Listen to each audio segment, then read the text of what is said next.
O ito mga kababayan, yung latest development tungkol kay Bamban Mayor Alice Go. Ano yan, Mr. Maravillas? Kasi may nag-share sa atin mula sa report ng China Insider. Ayan po, China Insider. Deep look into essential issues with David Xiang. Ang sabi mga kababayan nitong Chinese journalist, yung tatay po daw nitong si Bamban Mayor Alice Go, may connection talaga sa Chinese Communist Party, United Front. Yan po yung kanyang report dito. China Insider with David Xiang. Alice Go's father ties to CCP's United Front. Kinover niya mga kababayan itong Senate investigation na pinangungunahan po ni Senator Risa Hontiveros. Ngayon, niresearch niya mga kababayan yung background ng tatay nitong si Alice Go na isang Chinese. Siya din, Chinese journalist siya mga kababayan. Napag-alaman niya sa kanyang pagkakalkal ng background ng tatay mga kababayan nitong si Alice Go. May connection niya sa Chinese Communist Party mismo. Ganon. Ayan yung China Insider po. Is a co-production between NTD and the Epoch Times. David Xiang reports on the most important news of the day inside China in how the world is interpreting China's role in the global political environment. The show features an in-depth discussion with experts on important issues with a focus on US-China relationship. Yan po ang sabi ni David Xiang ng China Insider. Alice Go's father ties to CCP's United Front. Kaya pala, mga kababayan, sabi ni Senator Risa Hontiveros, ang susunod anyang hearing, it will be an executive session at bawal na yung media. Ito yung post niya mga kababayan kahapon. Sabi niya po, gaya ng nabanggit kanina, seryoso po tayo dito. Friends, our law enforcement agencies have expressed the desire to share more comprehensive findings in executive session. Findings that involve national security and transnational organized crime. Ang susunod na hearing, pili na lang ang tatawagin namin. Ito po ay hindi bukas sa media. Kailangan natin na lumabas ang katotohanan. Kailangan natin maintindihan ang punot dulo nito alang-alang sa bayang Pilipinas. Kaya pala ganun yung kanyang ganyan yung kanyang pananalita, ganun yung post mga kababayan ni Senator Risa Hontiveros sa kanyang Facebook account. Malamang sa malamang, may insider story na rin po siya, may mga feelers na sa kanya kung ano talaga ang pagkatao po nito ni Bamban Mayor Alice Go. Ang problema, sabi po ni COMELEC Chairman Garcia, itong si Alice Go, pwede pa itong mag-seek ng re-election sa 2025 midterm election. Ayan po sabi dito sa report ng Manila Standard, Go can still seek second term, sabi ng COMELEC. Yan po si COMELEC Chairman Garcia, katabi ni Alice Go kasi isa siya sa mga resource speakers po na na-invite ng Senado. So pwede pa siyang magkandidato po. Mga kababayan, sabi ng COMELEC, sabi diyan, Poll Chairman George Garcia said unless a local official was convicted of a crime, they could still run for public office. If a local official is suspended, that is not a final conviction or judgment in a case. She can still run in the polls, sabi po ni Garcia. He said other charges can be filed against her, but the poll chief said he does not want to preempt any case that may be filed against her. As for us, if ever, we would accept her certificate of candidacy. Paliwanag po niya. Garcia earlier said, Go may face perjury charges if proven that she misdeclared herself as a Filipino citizen. The COMELEC chairman said the poll body only requires aspiring candidates to submit a certificate of candidacy in which they declare that they are Filipino citizens. The poll body presumes the declaration of aspiring candidates is true until a disqualification or cancellation of candidacy case is filed by a registered voter. So yun mga kababayan ang problema. Kailangan yung final judgment. O ngayon, iparinig ko po sa inyo itong report ni David Xiang, isang Chinese journalist po, na ang sabi niya, mga kababayan sa kanyang report, yung tatay po ni Alice Go, may connection talaga, direktang ties sa Chinese Communist Party, United Front. Yan po yung sabi niya dito sa kanyang report, China Insider. Kaya pala niya, Mr. Maravillas, bigla na lang lumitaw na parang kabote itong si Alice Go. Hindi lang po, kaya po kamangha-mangha na siya mga kababayan nagsimula sa pagninegosyo ng pag-aalaga ng baboy po, biglang naging big time in a very short period of time. Tapos yung kanyang naging mga co-incorporators po, mga pugante. At sabit sa money laundering, ganon katindi ang na-discovery mga kababayan sa Senate hearing. Pakinggan natin itong report mga kababayan. Ito po siya mga kababayan. Today, I have some exclusive information thanks to a viewer who provided me the key evidence. This will tie Alice Guo's father, Angelito Guo, to a CCP-linked Chinese association. Meanwhile, as the recent Senate hearing has revealed, Alice Guo's ties to China is much more apparent than ever before. So we'll be tackling all the mysteries around her so far. All right, it seems like my analysis of Alice Guo has been spot on. My conclusion is that Alice Guo is a front of a large-scale scam and money laundering operation that got busted, and she made her way into the mayor's office hoping to expand that operation behind the scenes, but was caught. And now she has to make up lies on the way. Her connection to the CCP is not to be undermined, as I'll be sabi niya, evidence suggesting that. Sabi niya mga kababayan sa kanyang report na malamang sa pagpasok niya sa politika, sa pag-mayor ng Bamban, kasi gusto nilang mag-expand ng operation ng mga illegal activities tulad ng yung pogo, pagkatapos ng money laundering. Yun ang sinasabi dito mga kababayan ni David Xiang. The situation so far. Now, no amount of argument over her ties and nationality can undermine that the real issue here is the criminal group activities that was doing things like human trafficking, detentions, hacking, among other things. And Alice trafficking and hacking. She was revealed at a recent hearing to be a business partner also of the main suspects in the biggest scam and billion-dollar money laundering case in Singapore, which we'll talk about in the second half. First, let's reveal some critical information about the Guo family name. To start with her father, we have to backtrack to her family name first. So here's the context. The Guo is a large family name that comes from southern China in a town called Jinjin, and practically that's near the Taiwan Strait in the province of Fujian. Here is the family of the Chow Tai Guo. In fact, according to Chinese Wikipedia, the Guo family name traces all the way back to 700 BC, and the Guo family spans across Southeast Asia. So it's very reasonable that there is a Guo family name in the Philippines as well. Now, a viewer sent me an email today with these photos. Now, the words that I've circled here mean Chow Tai, which is precisely that village where the Guo family's name originates from. And so I looked into some of these associations that sent a congratulatory message to Alice Guo for becoming mayor.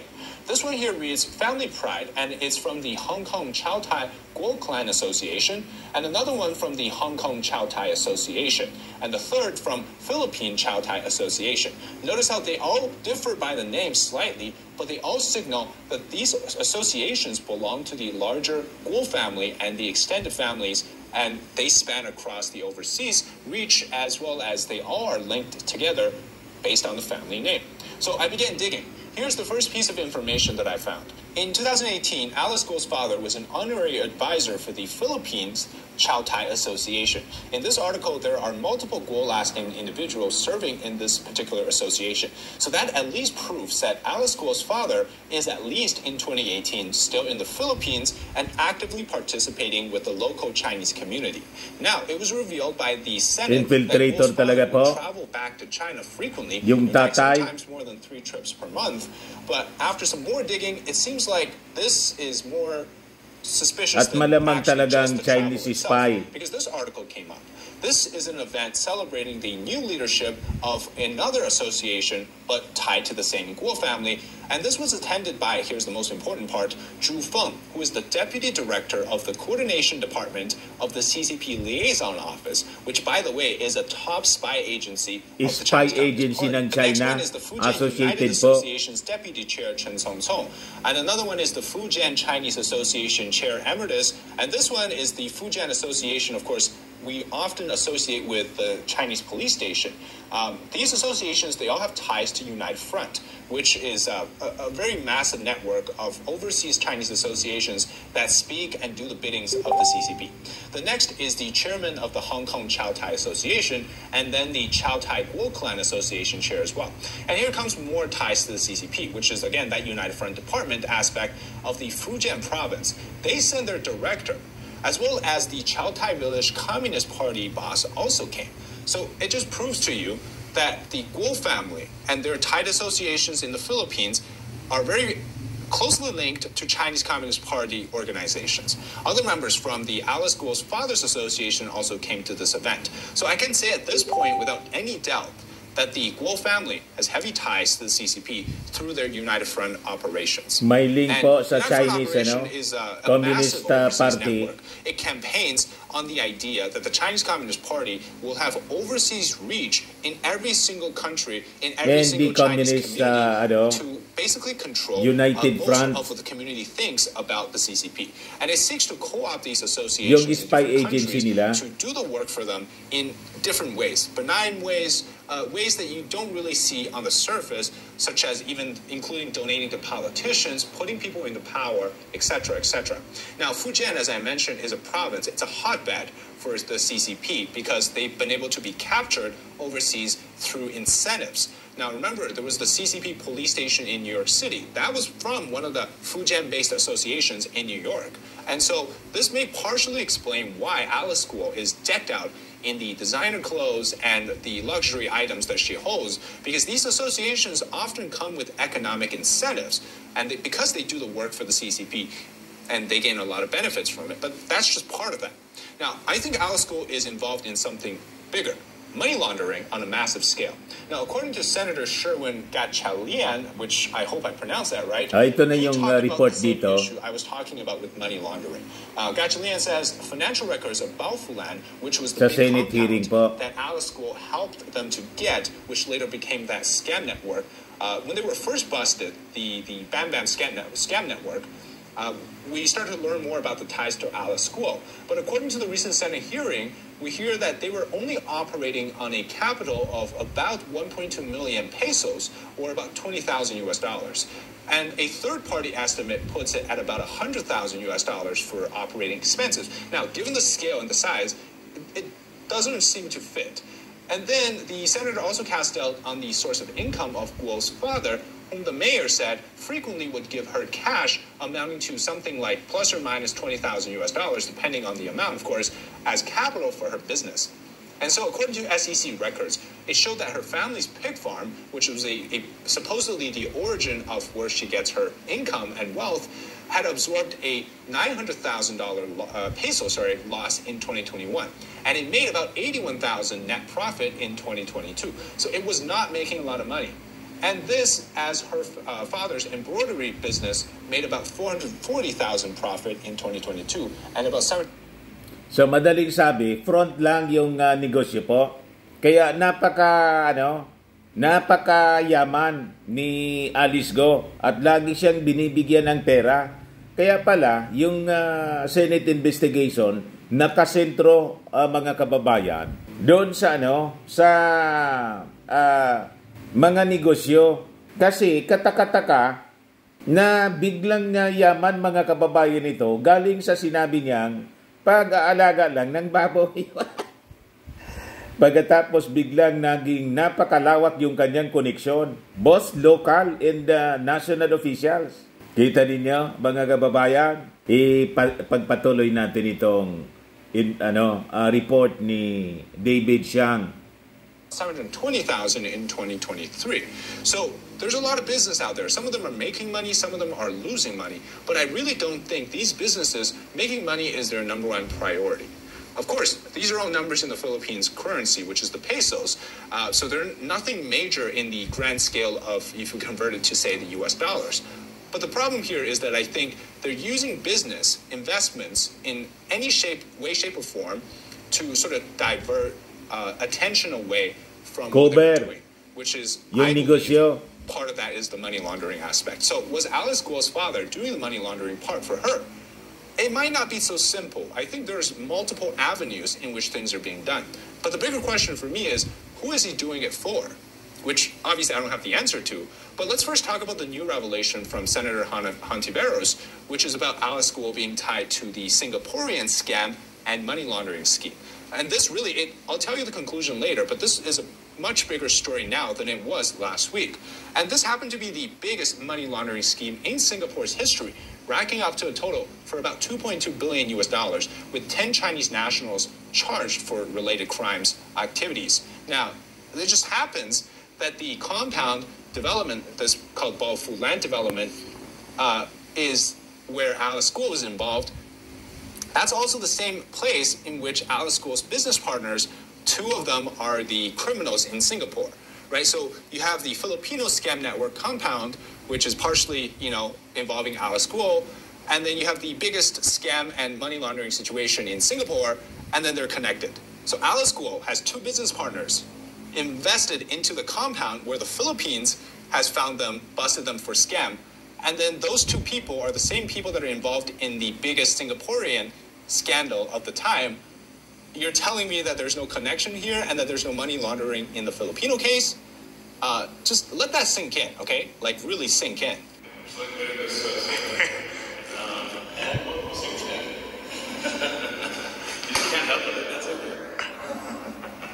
For just a minute, think about this. Two people that had so much money because they were doing money laundering that they needed overseas venture, investments of some sort to, say, the Philippines. Let's just say it's a random development zone that nobody knew was going to become a scam, criminal activity sort of foothold, stronghold. And then it just happens to be Alice Guo's sort of investment venture here in the Philippines. Now, these two people in the Singapore case, one of them is Ling Bao-in, the only woman among the 10 suspects in Singapore's largest money laundering case. And then the second person is her partner, Zhang Ruijin, and their combined asset goes up to about 240 million US dollars.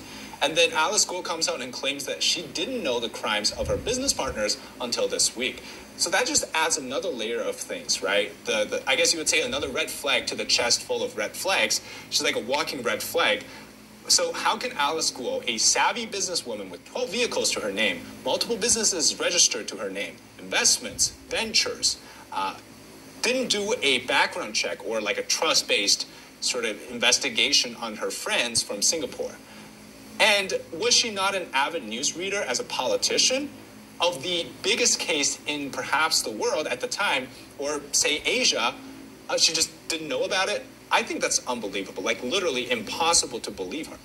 Alice Guo said at the hearing that after she withdrew her investment from Baofu Land in 2022, she never contacted Ling Bao-in and Zhang Ruijin again. Okay, so here, that raises another question, all right, for me, which is that after Alice Guo became mayor in 2022, she seems to have distanced herself from these dirty sort of works like scams, human trafficking, and money laundering that was taking place literally behind her mayor office.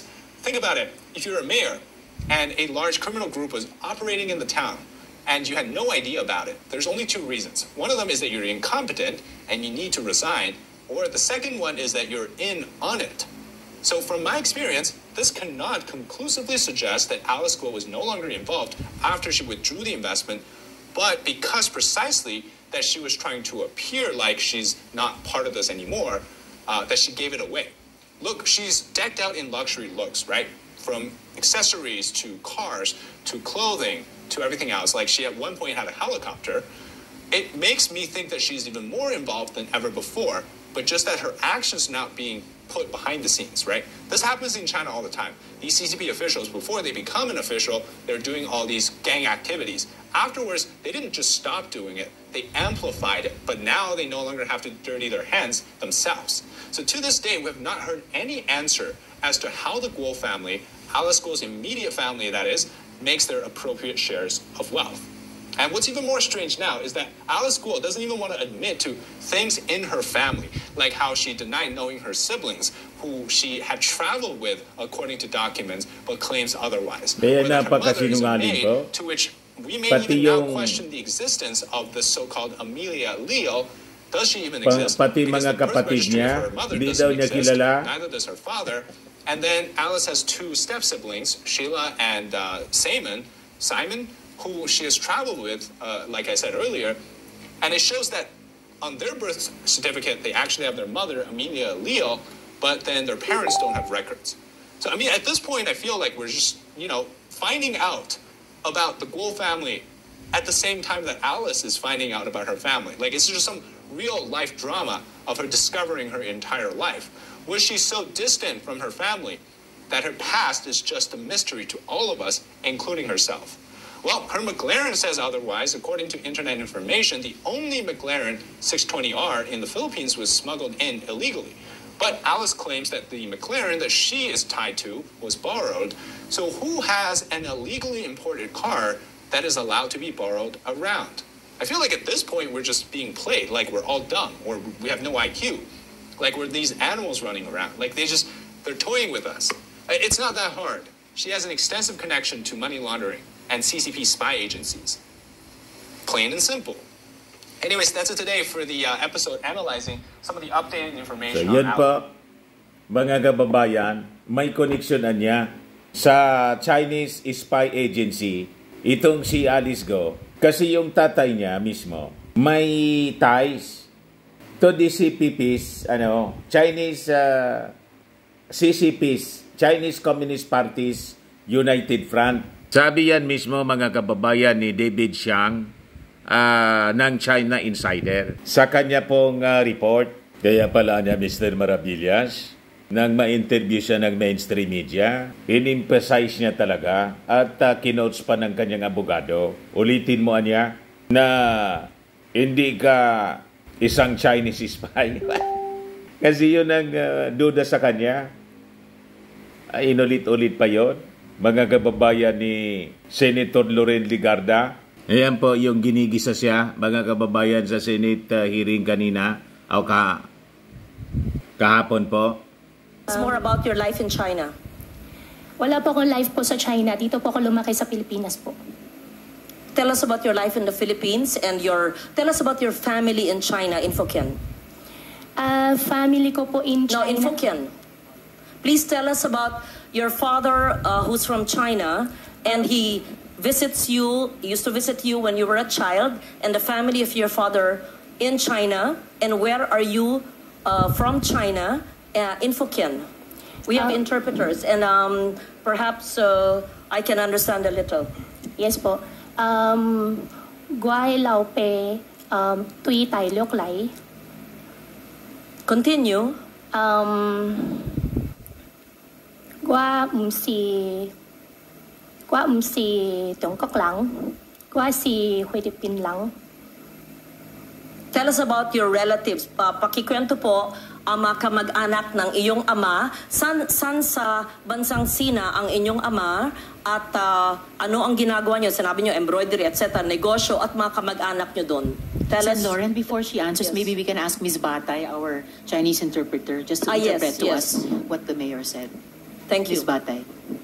Okay, so in English, the interpretation would be, my father is from China. I am not a Chinese. I am a Filipino. I mean, you're obviously half Chinese because if your father is full Chinese and your mother you claim is Filipino, right? Your Honor, ako po ay isang Filipino at ang tatay ko po ay Chinese. Ako po ay, kung hindi man po ako full-blooded po na 100% po na Filipino, dahil po sa tatay ko, ako po ay isang Filipino po. Okay. What do you recall in 1986 when you were born?